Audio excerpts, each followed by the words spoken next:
ब्राह्मणी और नेवला। एक गांव में देवशर्मा नामक ब्राह्मण अपनी पत्नी एक साथ रहता था। उसके घर के आंगन में एक नेवली भी रहा करती थी। देवशर्मा की पत्नी गर्भवती थी। जिस दिन उसने पुत्र को जन्म दिया, उस दिन नेवली ने भी एक नेवले को जन्म दिया। नेवले को जन्म देने के उपरांत नेवली चल बसी के प्रति उसके हृदय में प्रेम भाव उमड़ पड़ा और वह अपने पुत्र के समान ही उसका भी पालन पोषण करने लगी। नेवला भी ब्राह्मण के परिवार से अच्छी तरह घुल मिल गया। वह सदा उनके पुत्र के साथ खेला करता। दोनों में अच्छी मित्रता हो गई थी। ब्राह्मण और उसकी पत्नी को नेवले और अपने पुत्र की मित्रता में कोई आपत्ति नहीं थी। दोनों का प्रेम देख वे प्रसन्न थे। किंतु ब्राह्मणी का हृदय यदा कदा चिंतित हो उठता और वह सोच बैठती कि पशु बुद्धि के कारण कभी नेवले ने उसके पुत्र का कुछ अनिष्ट कर दिया तो। यह शंका धीरे धीरे उसके मन में घर करते गई। उधर ब्राह्मण का विश्वास था कि पशुओं में भी प्रेम भाव की समझ होती है और नेवला अभी उसके पुत्र को अनिष्ट नहीं पहुंचाएगा।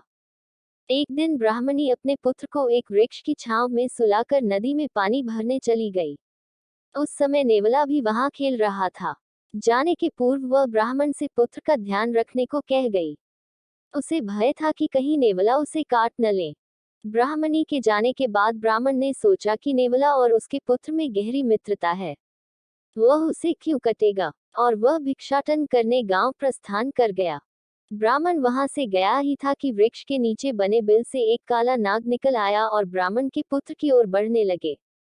पास ही खेल रहे नेवले की दृष्टि जब काले नाग पर पड़ी, तो वह उस पर टूट पड़ा और मार डाला। काले नाग को मारने के उपरांत वह घर से बाहर निकला, तो पानी भरकर वापस आती ब्राह्मणी की दृष्टि उस पर पड़ी।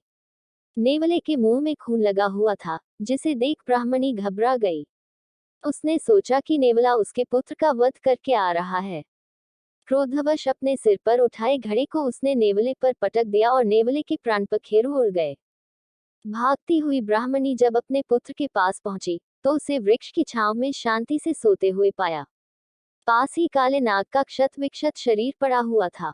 उसे समझते देर न लगी कि उसके पुत्र की रक्षा के लिए नेवले ने काले नाग को मारा है। वह देख और पछतावे में अपना सिर पीटने लगी। तभी ब्राह्मण भिक्षाटन वापस लौटा। ब्राह्मणी ने उसे नेवले की बारे में पूरी बात बताकर कोसने लगी कि यदि मेरी बात मानकर तुम पुत्र के साथ रहते और लोभवश भिक्षाटन को नहीं जाते, तो नेवले की जान नहीं जाती। नेवले के प्राण तुम्हारे लोभवश गए हैं। सीख, बिना विचारे जो करे सो पाछे पछताए। अगर यह कहानी आपको पसंद आई हो तो प्लीज मेरे चैनल को लाइक, सब्सक्राइब और शेयर करें। धन्यवाद।